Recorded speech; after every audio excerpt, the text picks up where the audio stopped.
Ngayon na nga natin i-break in si Apa, ang ating bagong Tamaraw FX. Kakasya nga ba ikarga ang NMAX sa kanya? Subukan natin siya sa Marilaki at alamin natin kung totoo nga bang safe na dito dahil sa insidenteng nangyari kamakailan. Gaya ng sinabi ko sa inyo, palagi kami nagda-travel ni OBR Lourdes halos 2 beses sa isang linggo o higit pa dahil sa travel vlogs niya. Kaya umaga pa lang ay naghanda na kami ng mga gamit. Sabi nila kailangan daw masubukan ng pangilalim kapag ganitong sasakyan na pangkargahan. Gamit na gamit talaga si Apa at wala na akong pangamba kahit bumuhos pa ang ulan o kaya naman ay lubak at matarik pa sa aming pupuntahan. Yan kasi ang pangamba ko kay Bolen, yung 11th Gen Civic RS ko. Baka kasi bumaha o kaya may lugar na medyo off-road. Sa sayad talaga malala. Kawawa naman, sayang. Ngayon sobrang happy ako kay Apa kasi walang kaarte-arte. Marami pa kami maisasama at madadalang gamit. Bonus na lang na pogi talaga siya at lingunin sa kalsada dahil bago sa paningin ang mukha niya. Una nga kami pumunta sa sikat na Isaw House kasi biruin mo. Ngayon lang ako nakakita ng ganitong ka-overload na isaw sa isang stick. Tapos samahan mo pa ng stunning view na tanaw mo na ang mga windmills. Umorder na din kami ng sisig at inasal. Busog talaga, perfect sa mga mahihilig sa Pinoy food. After nga nito ay nagkayayaan pa kami magkape sa Kamala, isang Thai cafe resto na napaka-exclusive ng vibes. May free wifi dito at di namin pinalagpas tikman yung pinagmamalaki nilang mango sticky rice. Napakasarap, 10 out of 10. Subukan nyo din dito yung Olyang para sa mga coffee lover. O kaya naman ay yung Thai milk tea para sa mga hindi nagkakape. May iba't iba ding pastry dito tayong tinikman kaya perfect talaga mag-relax. At kahit mag-work ka pa kung may dala kayong laptop. Pagkatapos nga ay pumunta na kami sa aming tutuluyan sa may Palo Alto. Ang pangalan ng staycation namin ngayong araw ay Forest Side Rest House. Napakaganda at peaceful ng bahay na ito at palagay ko ay kakasya ang 15 packs. May wifi, naka-high ceiling, may smart TV at nagulat mga ako kasi hidden door pala tong papuntang CR. Of course, hindi mawawala ang swimming pool sa likod with jacuzzi at may heater pa. E second floor din ito kung saan pwede ding tumambay at mag-chill. Paborito ko dito sa morning, napakapayapa talaga at dinig mo ang huni ng mga ibon.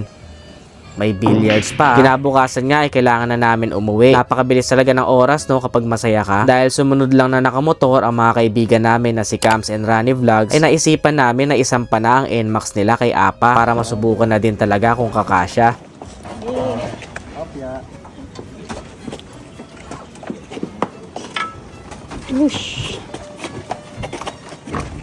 After namin tulungan isampa, awa ng Diyos, kasya naman pala. Dahil nasa Marilaki tayo, super ba na nga ako? Kasya! Napansin namin dito sa Tamaraw, mas malapad siya na kawid, hindi pa height.